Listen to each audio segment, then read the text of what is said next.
Good morning. I want to welcome all of you who are here in the audience today, and certainly welcome all of you who are live streaming us currently. We're going to call this meeting to order, and Commissioner, would you mind leading us in the flag salute?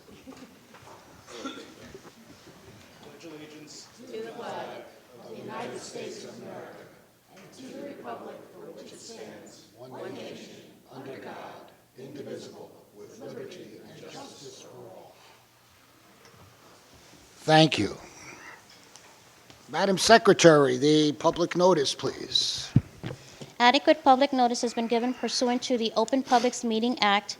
Notice having been posted at the board's office and have been delivered to the Department of State and to newspapers of broad circulation within the state. Thank you. And then the roll call, please. Commissioner Holden? Here. Commissioner Solomon? Here. Commissioner Chivukula? Here. Commissioner Gordon? Here. President Fiorliso. Here. And our next meeting?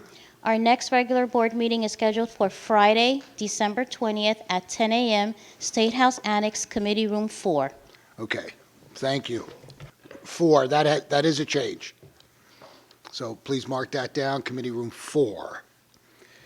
I just want to make everyone aware before we continue on with the agenda that energy item 2I is being deferred to a later date. And also, we will be going into executive session for 2 items. Clean energy item C, in the matter of clean energy program release of the request for quotation for EV program administrator. And then miscellaneous item A, which is in the matter of energy assistance grant as authorized under NJSA 4:2-29, period 39, and NJSA 46:30B-74B, payment assistance for gas and electric program. I will be recused from that particular item, so when they address it in executive session, I will come out. So when I come out, it doesn't mean executive session is necessarily over, it just means they threw me out of the room. And the board will be taking action on these items during regular session. I would anticipate executive session lasting probably no more than 30 minutes. Will the Attorney General's office please explain the justification for going into executive session? Yes. Where are you? Oh, there you are. Good morning. For items 8C and 9A, the board is going into executive session pursuant to the contract section of the Open Public Meetings Act, NJSA 10:40-12-7. Thank you, Alex. Do I have a motion to go into executive session? So moved. Is there a second? All those in favor? Aye. We'll see you hopefully in about a half hour.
We have come back into regular session.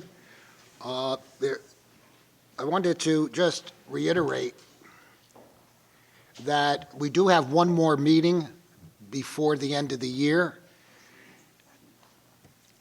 It almost sounds surreal talking about the end of the year because I think yesterday was just July. So it goes by pretty quickly, doesn't it?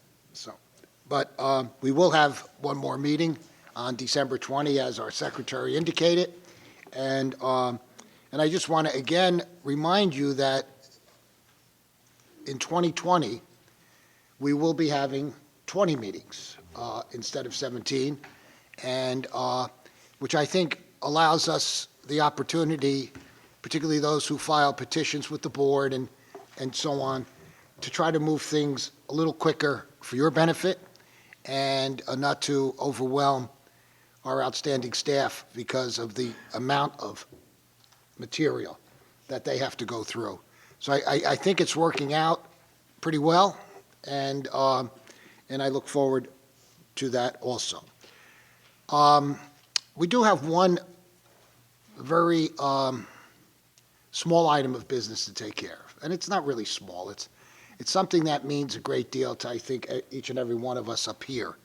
And it's the fact that to many of you sitting out in the audience and watching us in live stream, it may mean something to you because of your interaction with this person.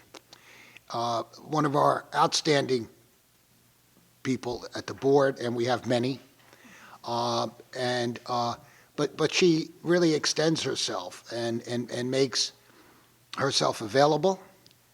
She's intelligent. She knows her material inside and out. And I think I'm speaking for my colleagues, but if she tells me it's A, I rarely question the fact that it's not A. It's A. So it's that. And it happens to be her birthday. So happy birthday, Stacy.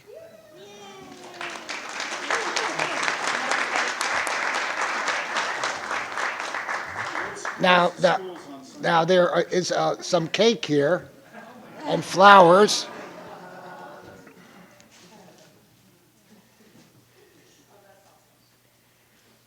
That's actually my cake, Stacy.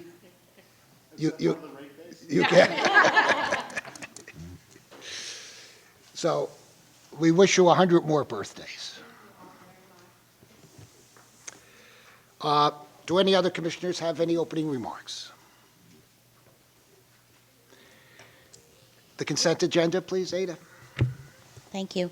On consent agenda items 1A, 2A, 2B, 4A, 4B, 4C, 4D, 6A, 7A, 7B, 7C, 7D, 7E, and 9A. So moved. Roll call. Commissioner Holden? Yes. Commissioner Solomon? Yes. Commissioner Chivukula? Yes. Commissioner Gordon? President Fiorliso? Yes. Thank you. We'll now proceed with the regular agenda, and the first item is from audits, 1A, regarding the Wind Street Energy matter. Alice? Good morning, Commissioners. This agenda item involves two separate matters on which you will vote. The first is the matter involving the offer of settlement by Wind Street Energy, Inc., and the second is their initial application to be a registered energy agent, private aggregator, and energy consultant. The first matter involves potential violations under the Discount Energy Competition Act, NJSA 48:3-49, etc., and more specifically, NJSA 48:3-78, etc., and NJAC 14:4-1.1. Our regulations by Wind Street Energy, Inc., who has been operating as an energy agent and energy consultant in New Jersey as a result of correspondence, telephone conversations, and meetings between staff and Wind Street. Wind Street submitted an offer of settlement regarding its alleged violations.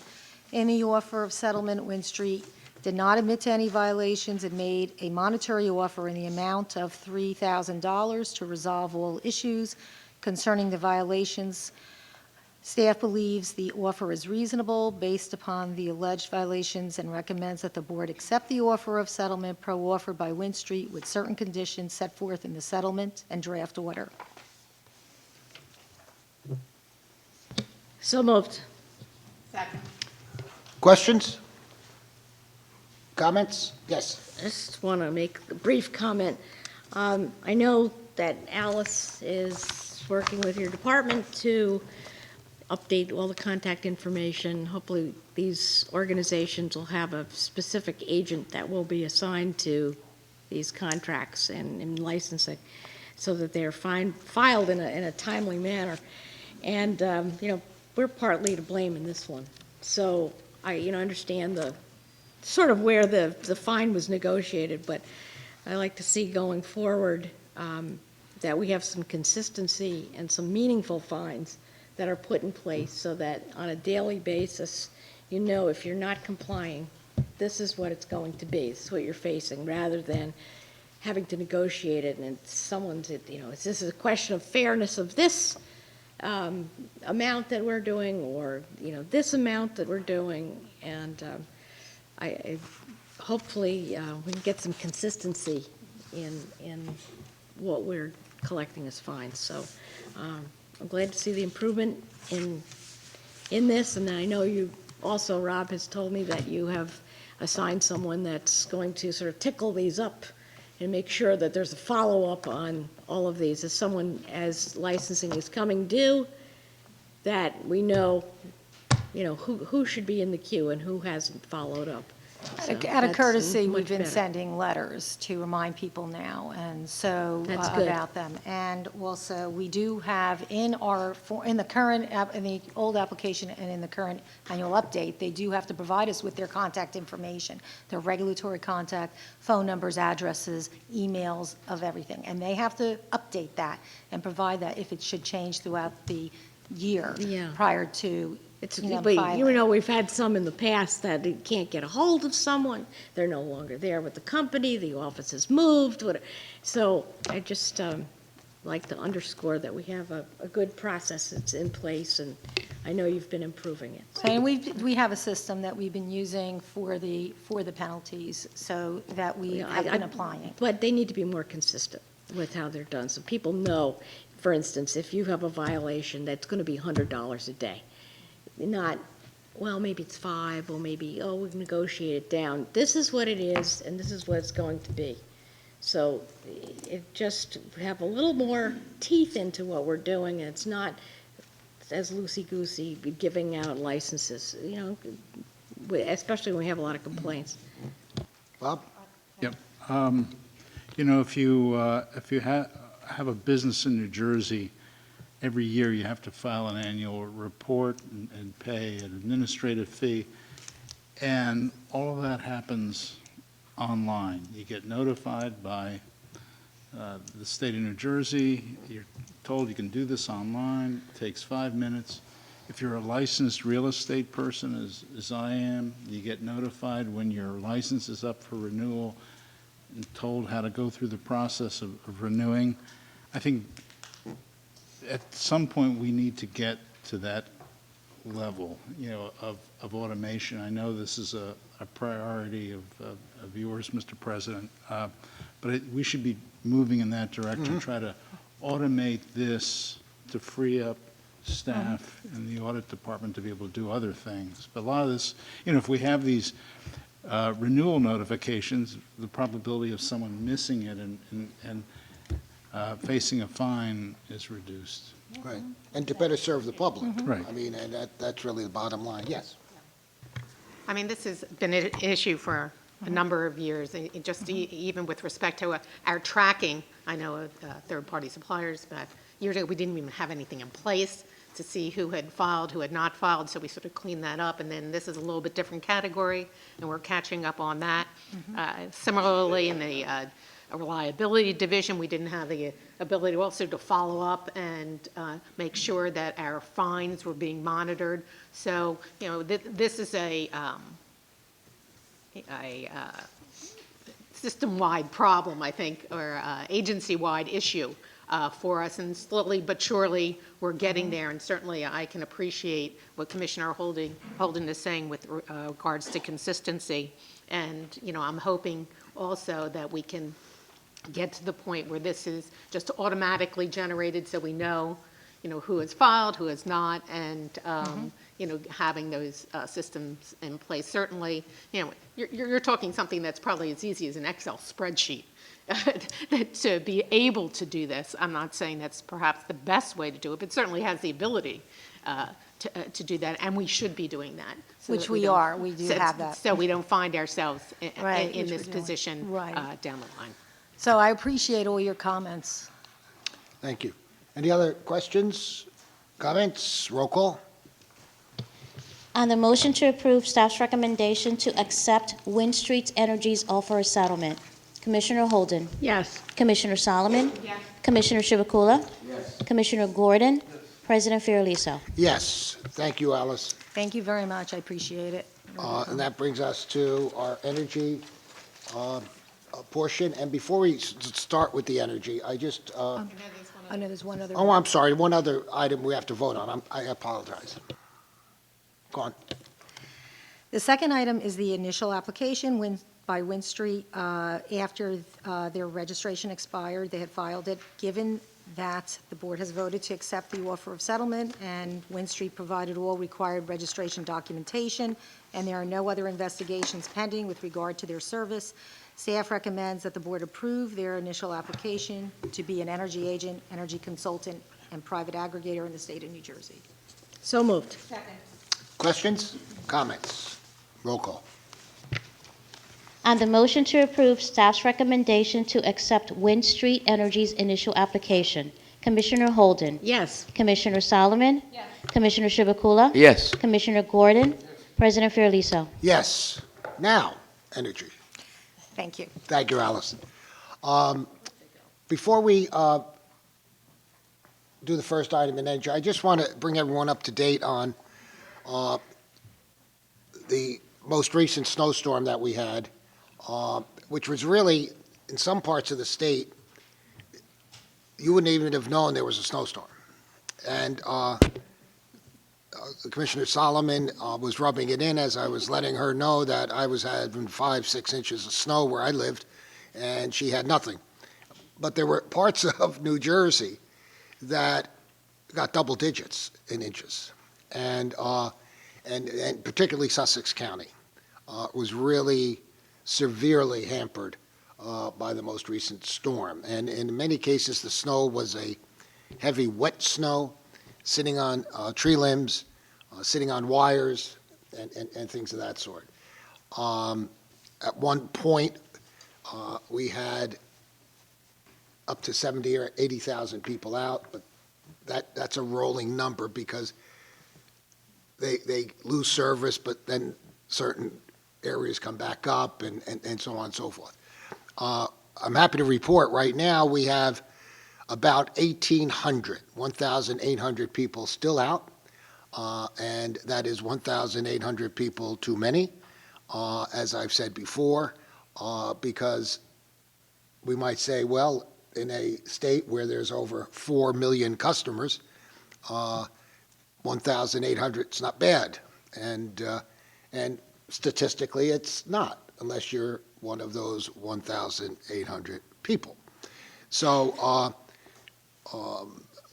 Jersey Central Power and Light brought in crews from First Energy from Pennsylvania and Ohio.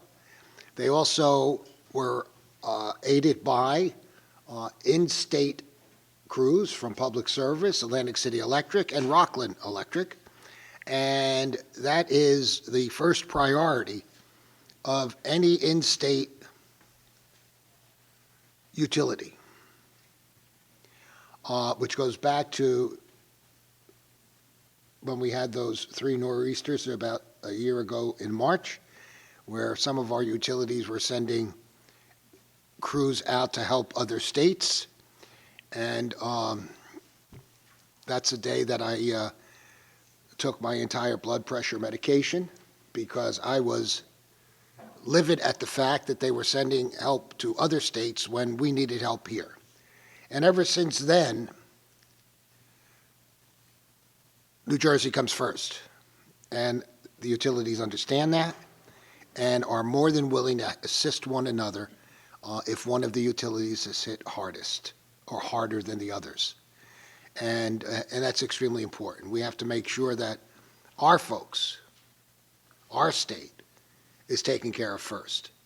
So I want to commend the utilities for the assistance that they provided to JCP&L. As you know, JCP&L has a territory that is rural, has a lot of trees, and so on. And they've given us a commitment that they are going to be spending considerably more money on vegetation management. And this is a priority as far as their territory is concerned. So, but I just wanted to bring you up to date. We're almost at the finish line, and as far as restoring everybody. And I thank those who have been without power for their patience, and we always try to learn from every situation, every storm that we encounter. And unfortunately, we have just too many storms, whether they're rainstorms, thunderstorms, windstorms, snowstorms, ice storms, whatever kind of storm you want to talk about. And but everyone, I think we improved just a little bit, and assure everyone that the Board of Public Utilities is on top of the situation right from the start. Commissioner? Thank you, President. I feel bad for the 1,800 customers for such a prolonged period. One of the things I look at is that the vegetation management. We talked about several poles were knocked down, and some of it due to some of the vegetation management issues, some of it is due to wet snow, whatever it might be. So we need to really make sure that the integrity of the poles, integrity of the vegetation management, we need to check. The other thing, I was just thinking, a flash crossed through my mind. Imagine if I was one of those 1,800, it's all electric. What would be my situation? Good point. Any other comments? Okay, Stacy, we're 2A, Public Power Association of New Jersey. Correct. Good morning, Commissioners. On October 26th of 2017, the Public Power Association of New Jersey filed a petition requesting that 100% of the allocation of power generated by the hydroelectric power project on the St. Lawrence River be allocated to New Jersey's municipally owned utilities and electric cooperatives and their customers. Following an extensive period of discovery and settlement discussions, PPA&J, board staff, rate council, and the state's 4 electric distribution companies executed a stipulation in this matter.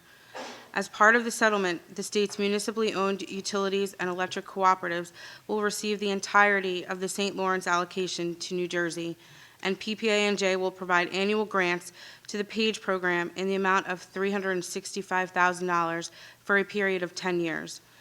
Board staff recommends that the board adopt the stipulation. So moved. Comments, questions? Roll call. On the motion to approve staff's recommendation, Commissioner Holden? Yes. Commissioner Solomon? Yes. Commissioner Chivukula? Yes. Commissioner Gordon? President Fiorliso? Yes. 2B, regarding JCP&L's societal benefit charges. Stace? On March 15th, JCP&L filed a petition seeking review and approval of the deferred balances and an adjustment to certain components of its societal benefits clause accumulated during calendar year 2018. The petition was filed prior to the resolution of the 2017 SBC petition. As explained by JCP&L, if the revised and updated proposed rates in the 2017 matter were approved by the board, JCP&L would request an increase of approximately $2.6 million with respect to the company's demand side factor and $5.7 million related to the company's uncollectible accounts.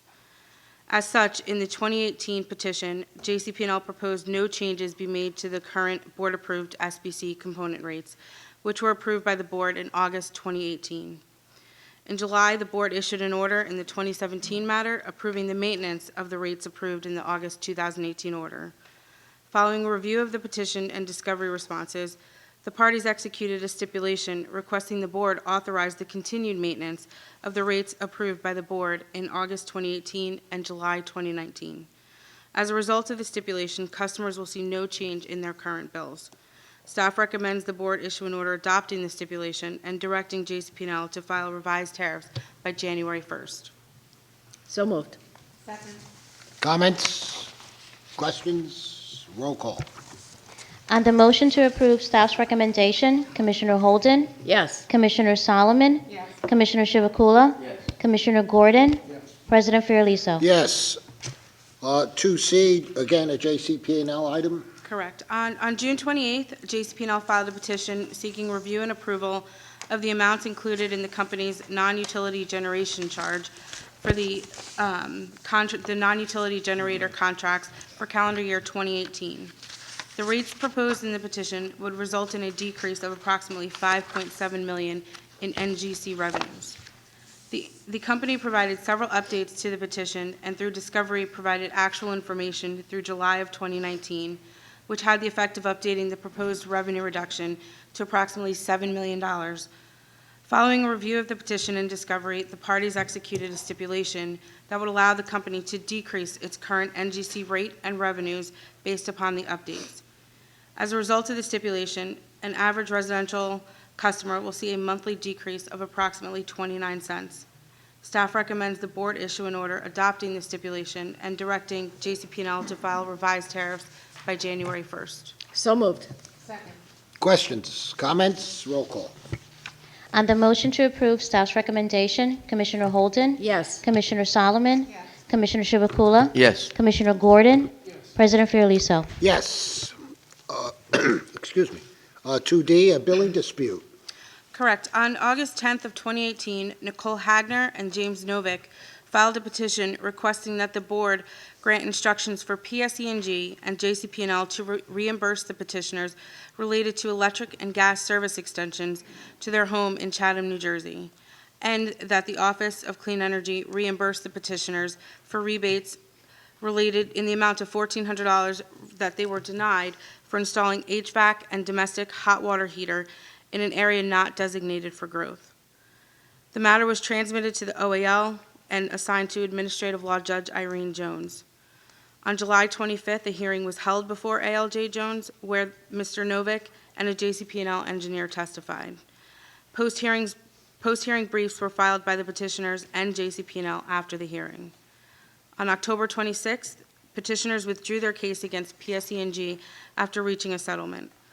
On October 29th, ALJ Jones issued an initial decision in this matter, dismissing the petition.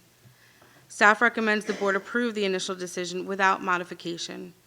In addition, as the petitioners withdrew the portion of the petition related to PSE&G, staff recommends that that related docket be closed. With respect to the petitioner's claim regarding clean energy rebates, staff believes the denial of the petitioner's request for the rebates was consistent with the board's requirements for the program at the time of the request. Staff further believes it would be inappropriate to reevaluate the petitioner's request for these rebates based upon program requirements that may have been implemented at a later date. Therefore, staff recommends the board deny the petitioner's request for clean energy rebates. So moved. Questions? Comments? Roll call. On the motion to approve staff's recommendation, Commissioner Holden, Yes. Commissioner Solomon, Commissioner Chivukula, Yes. Commissioner Gordon, President Fiordaliso. Yes. 2E, costs involving optimal voltage study. Correct. On May 23rd, 2018, Governor Murphy signed into law the Clean Energy Act, which among other things required the board to direct each electric public utility to undertake a study to determine the optimal voltage for use in their respective distribution systems. In a May 2019 order, the board directed the state's 4 investor-owned electric distribution companies and Butler Power and Light to jointly hire a consultant to analyze the readily available information on voltage optimization and on optimal voltage with recommendations on the individual EDC's ability to implement specific measures. Additionally, the board directed each EDC to submit individual proposals for cost recovery. Staff has reviewed the EDC's proposals for cost recovery and recommends that the costs related to optimal voltage, which are determined to be prudent, be collected through a new component of the individual utility clauses used to collect costs related to programs under NJSA 48:3-98.1. This treatment is similar to what was approved for the utility demographic analysis, which was also ordered under the Clean Energy Act. These costs should be treated as operations and maintenance expenses and should therefore earn no return. Staff also recommends that Butler be permitted to recover prudent costs through its levelized energy adjustment clause. So moved. Comments, questions? Roll call. On the motion to approve staff's recommendation, Commissioner Holden, Yes. Commissioner Solomon, Commissioner Chivukula, Yes. Commissioner Gordon, President Fiordaliso. Yes. 2F regarding JCP&L's formula rate.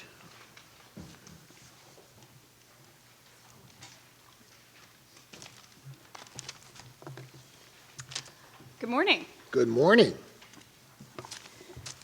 Indeed, item 2F concerns a protest that staff on behalf of the board filed to the recent JCP&L formula rate filing made with their federal regulator, the Federal Energy Regulatory Commission, or FERC.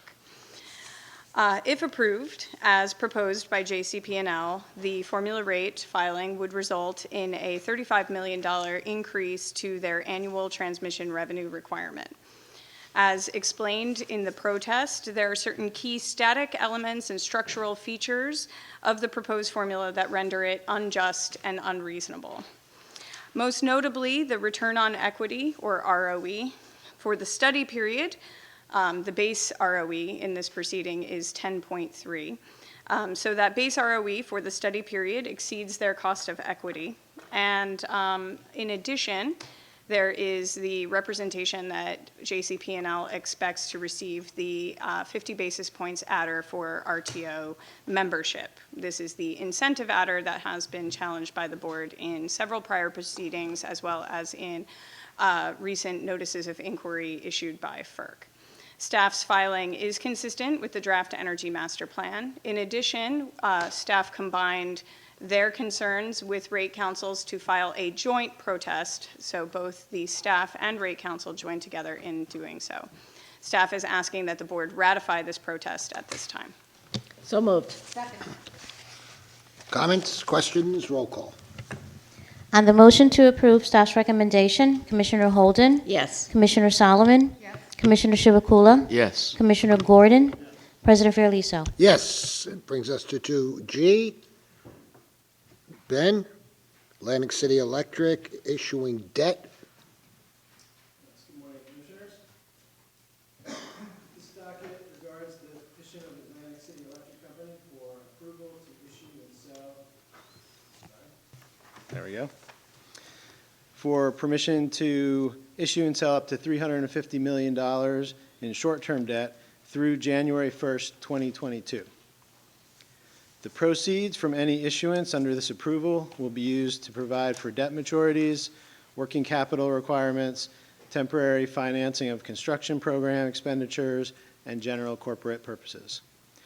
Atlantic City Electric has investment-grade senior secured credit ratings of A2 from Moody's and A from Standard & Poor's, both with stable outlooks, and thus can raise long-term capital and short-term debt on attractive terms. The company maintains a debt maturity and capital structure that are consistent with sound financial management. The Rate Council has reviewed the petition and is not opposed to approval, and the Office of the Economist recommends approval. So moved. Questions, comments? Roll call. On the motion to approve staff's recommendation, Commissioner Holden, Yes. Commissioner Solomon, Commissioner Chivukula, Yes. Commissioner Gordon, President Fiordaliso. Yes. 2H regarding a request from JCP&L. Yes, sir. This docket regards the petition of Jersey Central Power and Light for an extension of time within which JCP&L may continue to participate in the parent company, First Energy's, intra-system utility money pool through December 31st, 2022.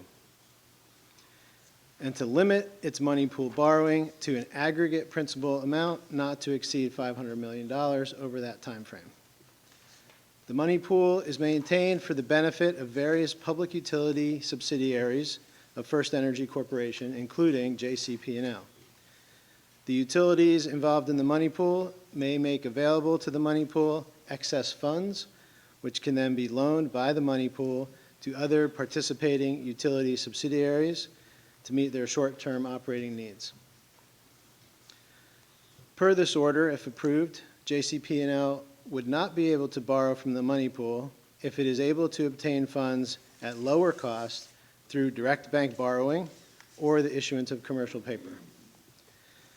The order, if approved, requires that JCP&L's Chief Financial Officer make borrowing and lending decisions based solely on what is in the best interest of JCP&L's ratepayers.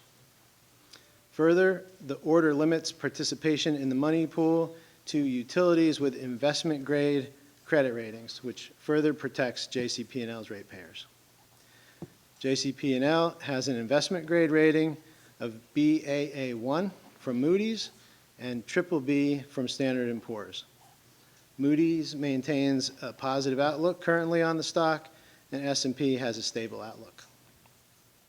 The money pool is administered on an at-cost basis. Thus, the parent company, First Energy, does not profit from administering the program. The stated use of the proceeds appears appropriate and prudent. The Rate Council has reviewed the petition and is not opposed to approval, and the Office of the Economist recommends approval. So moved. Second. Questions? Yes. Just intellectual curiosity. When you loan money in the interim, this intercompany money pool, do they get interest because these different subsidiaries benefit from that? Do they? Is there like a typical loan? There is an interest, principal and interest. In this situation, do they have something like that, or how does that work? It is governed from within the parent company and the subsidiary company's agreements on such. In this particular one, I would have to go back and look at the details, but usually that is the case, that there would be some interest collected that would be kept within the money pool at typical rates. Any other questions, comments? Roll call. On the motion to approve staff's recommendation, Commissioner Holden, Yes. Commissioner Solomon, Commissioner Chivukula, Yes. Commissioner Gordon, President Fiorelliso. Yes. Thank you, Ben. Item 2I has been deferred, as I indicated at the beginning of the meeting. There are no items to consider under cable television or telecommunications. That brings us to water. And 5A regarding the Atlantic City Sewage Company. Good morning, Michael. Commissioner. Good morning, Commissioners. Our first item is Atlantic City Sewer Company, which serves approximately 7,800 customers in Atlantic City. The petitioner purchases its sewage treatment from the Atlantic County Utilities Authority, and on August 23rd, 2019, the company filed a petition requesting to decrease the level of its purchased sewage treatment adjustment clause, or PSTAC. This matter was retained by the board, and no public hearing was required. The company filed updated schedules on November 5th, 2019. Representatives of petitioner, the Division of Rate Counsel, and board staff have executed a stipulation of settlement that fully resolves all issues that emanated from this proceeding. There were no interveners. The stipulation agrees that petitioner's 2019 PSTAC rate should decrease from $24 per 1,000 cubic feet to $22 per 1,000 cubic feet, which is a decrease of approximately 6.99%. The bill for the average residential customer using 9.3 thousand cubic feet will decrease from $557.19 annually to $541.18 per 1,000 cubic feet of water, which is a decrease of approximately $16.01, or approximately 2.87% annually. Staff recommends that the board adopt the stipulation. So moved. Questions? Comments? Roll call. On the motion to approve staff's recommendation, Commissioner Holden? Yes. Commissioner Solomon? Commissioner Chivukula? Commissioner Gordon? President Fiorelliso? Yes. Brings us to 5B and Mount Olive Village Sewer and Water Company's rates. Yes. On June 28th, 2019, Mount Olive Village's Water Company and Mount Olive Village's Sewer Company, collectively petitioners, filed a verified petition with the board seeking to increase and revise its sewer rates by $215,000 or 31.12%, and its water rates by $186,000 or 71.79%. The petitioners provide water service to approximately 301 customers and approximately 300 sewer customers in the township of Mount Olive in Morris County. The board transmitted these matters to the Office of Administrative Law, and Administrative Law Judge Jacob Gertzman was assigned to hear the matter. A public hearing was held on October 2nd, 2019, at the Mount Olive Municipal Building in Bud Lake. ALJ Cookson presided over the public hearing. Approximately 27 members of the public appeared at the hearing and provided comments. The petitioners, rate counsel, and board staff held a number of settlement conferences and exchanged discovery and reached an agreement that has been memorialized in a stipulation. For the water company, the parties agreed to a rate increase of $143,000 or 55.15%. The average residential general metered customer using 13,500 gallons of water per quarter, 54,000 gallons a year, will see an increase from the current rate of $47.60 per quarter to $73.57 per quarter, which is a 54.57% increase. For the sewer company, the parties agreed to a rate increase of $126,000 or 19.33%. The average bill for a sewer customer being charged for one dwelling unit will go from $145.89 to $173.93 per quarter, which is an increase of $24.04 per quarter, or approximately 19.2%. ALJ Gertzman issued an initial decision recommending that the board approve the stipulation, and staff recommends that the board adopt the initial decision. So moved. Questions? Yes. Mike, we talked about this. This is a very steep increase, 55.5%. But they haven't come before us for a rate case for almost 30 years. Yes, this was the Is second. there any, for future, is there any way we can alert some of these water companies, sewage companies that 30 years is a long period? Yes. Maybe we should think about that, come up with a mechanism to remind them so they can do it, once every 7 years or 10 years or whatever. Yeah, agreed. I think we should keep monitoring the small companies and encourage them to come in more frequently, because when they do come in, it usually results in a situation just like the one we're in now, where you have a very, very steep increase. And even though customers have enjoyed the benefit of lower rates for many, many years, it does eventually come back to haunt them and hit them in their wallets. Yeah, also what happens is that some people live there for 30 years. They're going to be people who left 25 years are living. So, people who are coming after 30 years are going to be paying the rate increase, which is quite large. Yeah, so that's a good idea. We need to start doing a better job in encouraging them the smaller companies. There's about 30 small companies left to come in more frequently, because it's to their benefit and to their customers' benefit to come in more frequently. The capital improvements are there just the same for a large company, and it helps them maintain the system and avoid problems. Any other questions? Yes. I also think that what we're seeing with the requirements of the Water Quality Accountability Act, this is going to be something that's going to drive some of these costs. And this is not uncommon for many municipal systems. You know, they just don't do the good cost of service studies and things that we ask of the regulated utilities. So stay tuned. In addition, you have the PFAS, PFO, all that stuff. Okay. The emerging contaminants, yeah, we're going to scratch the surface on that, the Yeah. cost. That's true. Yes, sir. I would just add, I think this is just one of many factors that I think will, may promote the consolidation of municipal water agencies. If the state doesn't create incentives for it, I think these market forces will do it. When I first started doing this, we had over 300 water companies. We're now down to less than 50. So we have been encouraging consolidations, and it's to everyone's best interest for the smaller companies to consider being merged into a larger system, just because the capital improvements are just far more in excess of what a small company can typically afford. Right, and a larger company can socialize this over a greater number of customers. Yes.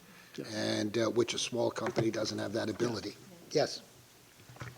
Yeah, and as we've, in fact, Commissioner Holden has often pointed out, you know, this is the looming crisis probably of our future, you know, and we as a board should be certain to stay on top of these water issues as they come to the fore. I think we're going to be seeing more and more issues regarding water. You know, I know it's the shiny object, you know, wind, solar, electric, but we all still need water, and you know, to stay on top of these issues moving forward. Yeah, and you know, I was without power for 6 days after Sandy, and I discovered when one lives in a high-rise and you lose power, you lose water. So I discovered it was very easy to live without without power for 6 days, but not having water for 6 very, very long days was very frustrating, to put it mildly.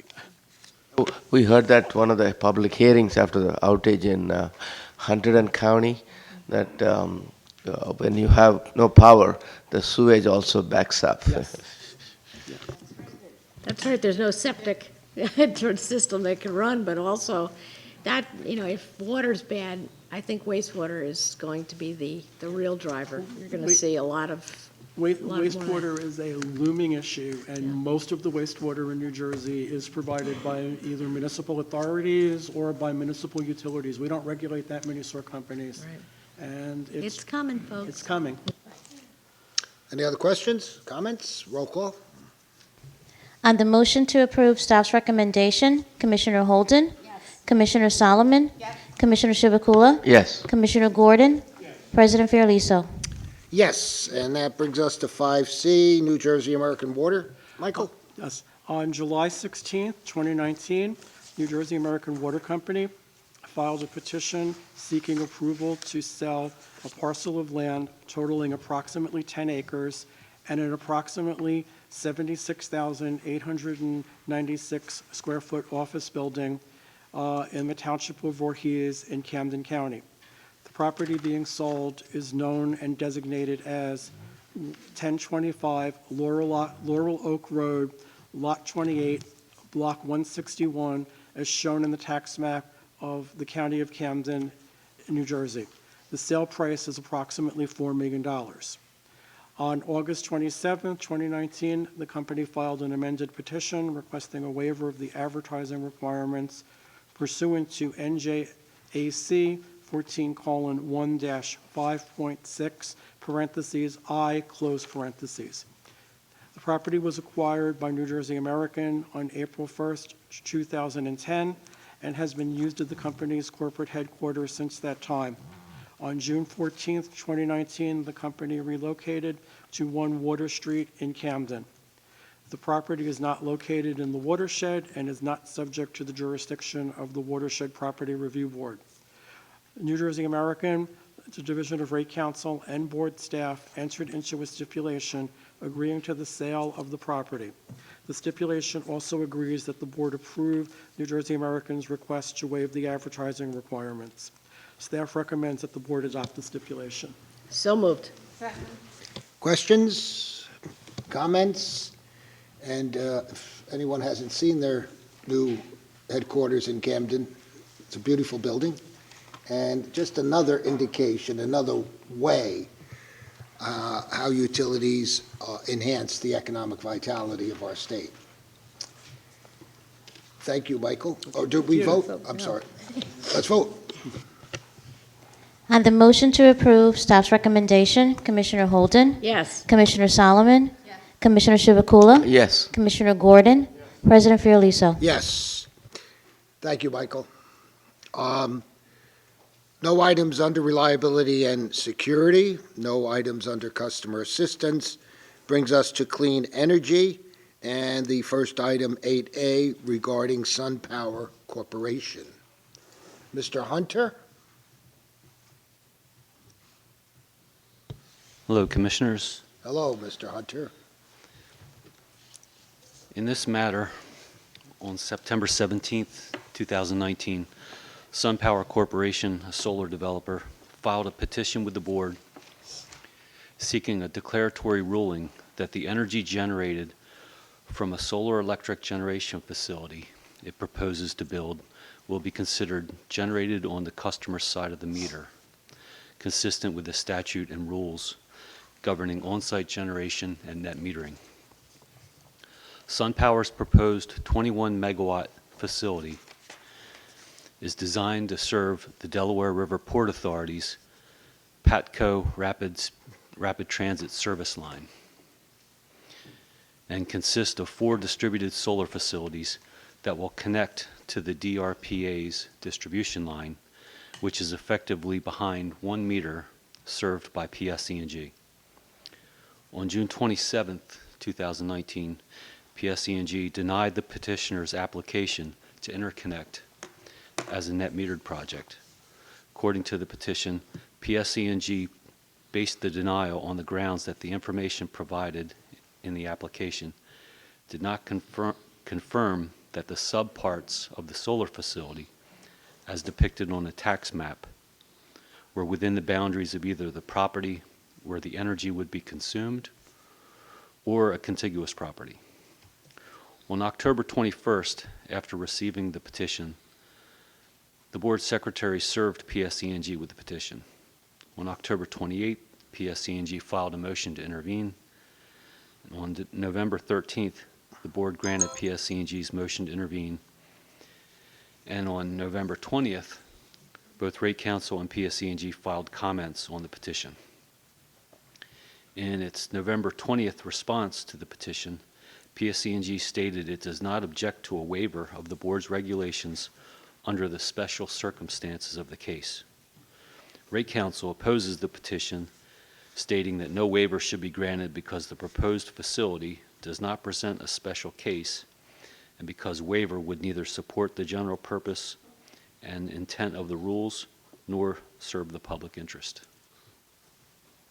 Staff recommends that the board find the full compliance with the rule would adversely affect the public interest and that each of the 4 proposed generation facilities constitute an on-site generation facility within the meaning of the statute and hence eligible to net meter and potentially eligible for SRECs if the facility commences commercial operations prior to the board's determination that the state has attained the 5.1% milestone for closure of the SREC registration program.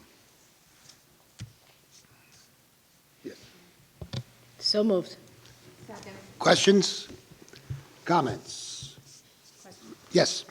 In terms of your consideration, if there was what was considered an analogous situation that we had made a similar waiver, I just wanted you to distinguish between those two, just so it's clear what we're doing with respect to this. Well, there are several cases of these on-site generation applications, which basically is a misnomer or a strange terminology. It's off-site generation or as if on-site generation, but we've seen and approved projects at Six Flags, where there are multiple blocks and lots where the generator was located and supplying power to an adjacent property.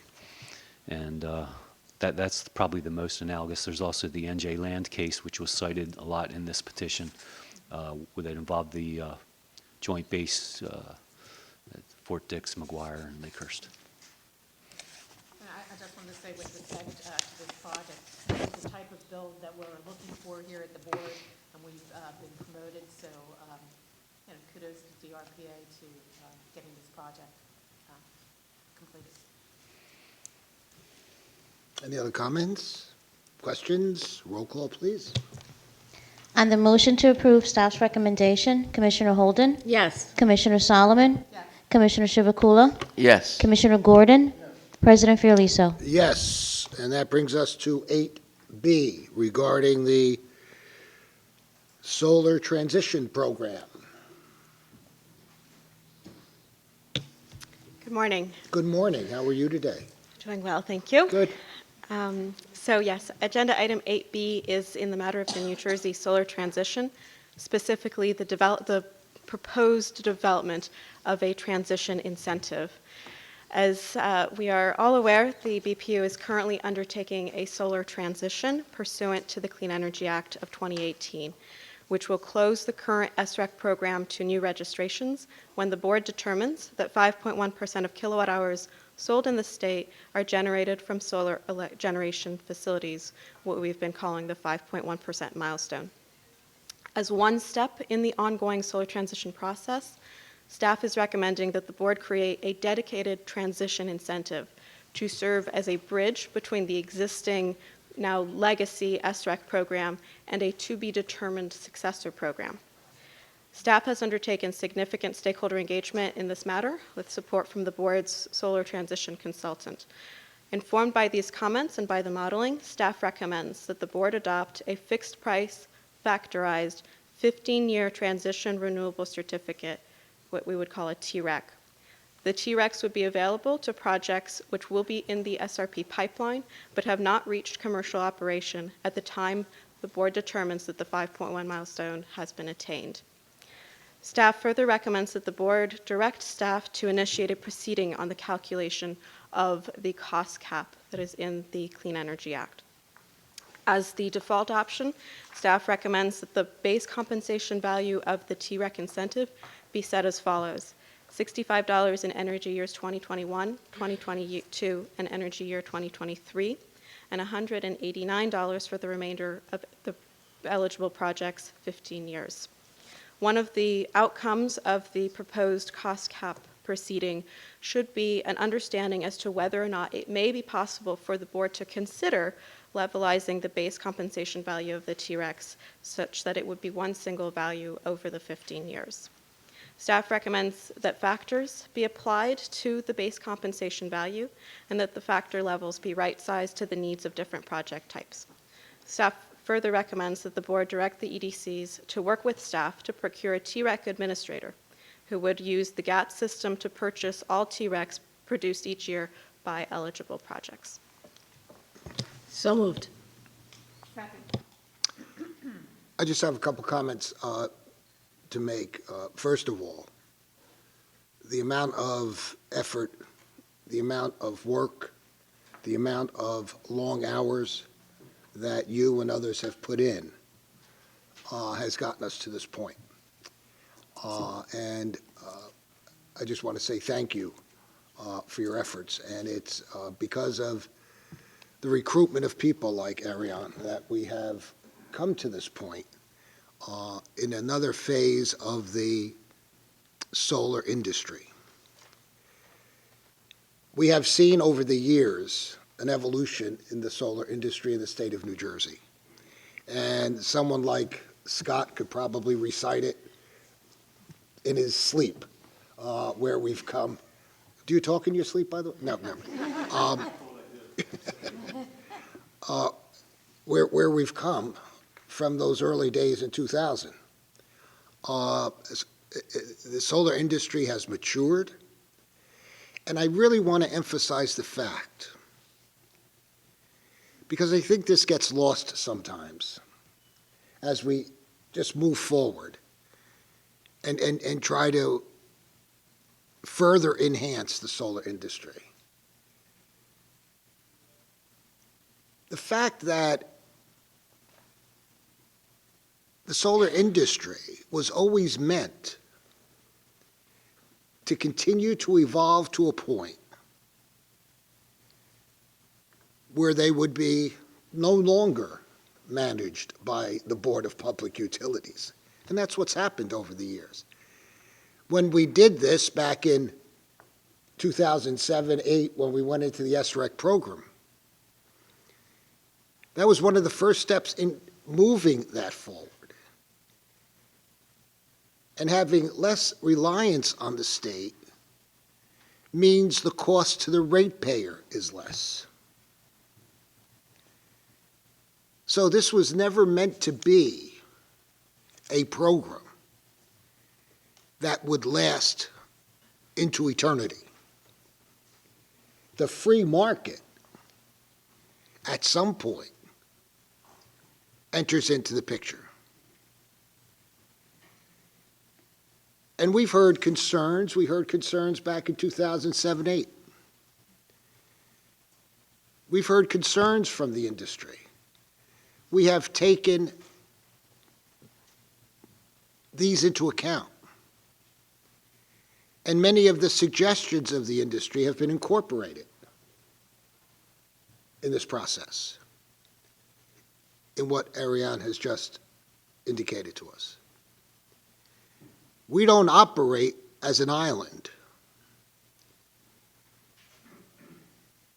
We have had more stakeholder meetings in these past 2 years than they did in the previous 20 years combined, to get the input of the public and the industry. If we were doing something wrong, we wouldn't have 7,000 jobs in the solar industry today. It wouldn't be a multi-million-dollar business today. We helped to create, I'm talking the Board of Public Utilities in the state of New Jersey, the solar industry. We are not going to allow, as some other states have, for that solar industry to dissolve. It's an important part of the economy of the state of New Jersey. And all we ask, and continue to ask, is for the solar industry and those involved in the solar industry and interested in the solar industry to work with us so that we can always produce the best possible program so that the solar industry can continue to grow, that it can thrive, and provide more economic vitality, more jobs to the state of New Jersey. We have a golden opportunity with this administration and with the efforts of the governor to move New Jersey into, what did they say in Star Trek, to worlds unknown, or whatever they said, as far as the renewable energy aspect is concerned. Golden opportunity. So let's continue to work together. Let's not point the fingers. Let us not bite the backs of our neighbors. Let's work together to achieve something that we can all be very, very proud of. And I've said this 100 times. My runway is getting shorter, but my grandchildren have a long runway ahead of them. And if we do it for no one else, we have to do it for those young people to mitigate the effects of climate change. We anticipate a robust stakeholder engagement around the successor program in 2020. There will also be additional proceedings to address the cost cap and the closing of the legacy market. We're not going to leave anybody behind. We're going down this road together. Be patient with us. We're patient with you. Do we have different opinions? Yes, in many cases. But that doesn't mean they're unresolvable.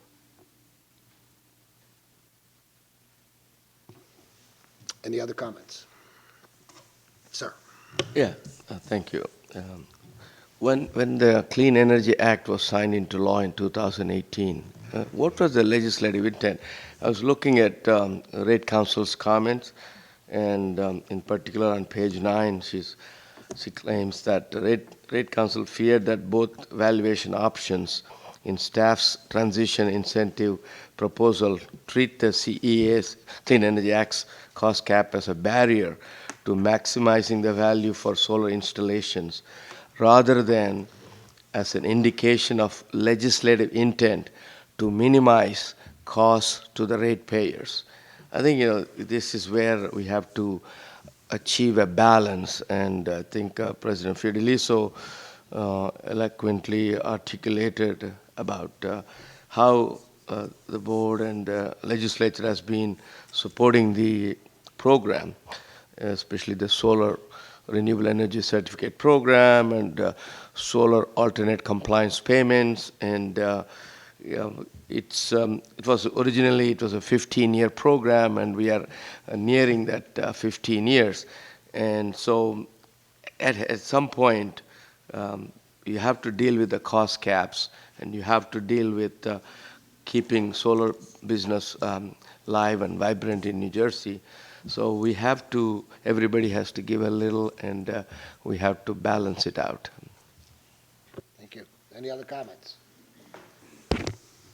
Roll call. On the motion to approve staff's recommendation, Commissioner Holden? Yes. Commissioner Solomon? Commissioner Chivukula? Yes. Commissioner Gordon? President Fiordaliso? Yes. That brings us down to 8C, which we discussed in executive session. There you are, Mr. Dillon. I was looking for you. There you are. Kevin Dillon.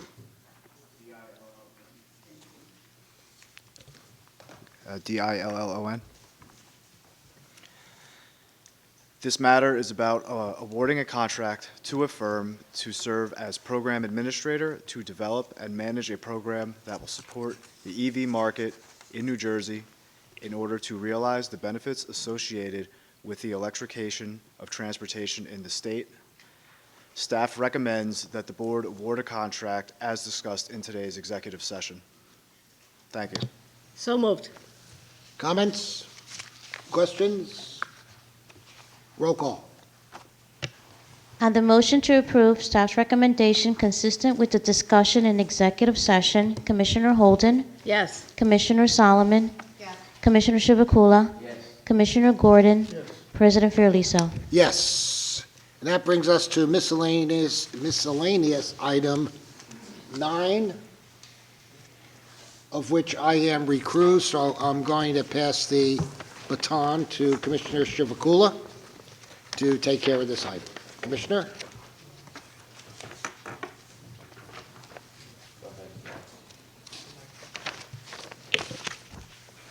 Commissioners, staff is asking that the commissioners vote for action consistent with the discussion in executive session.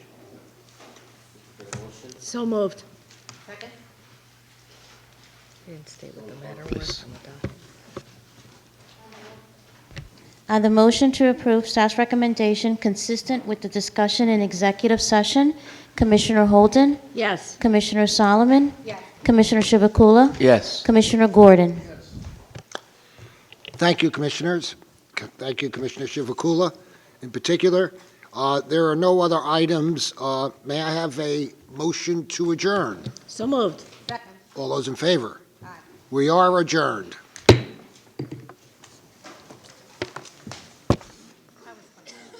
I'm sorry.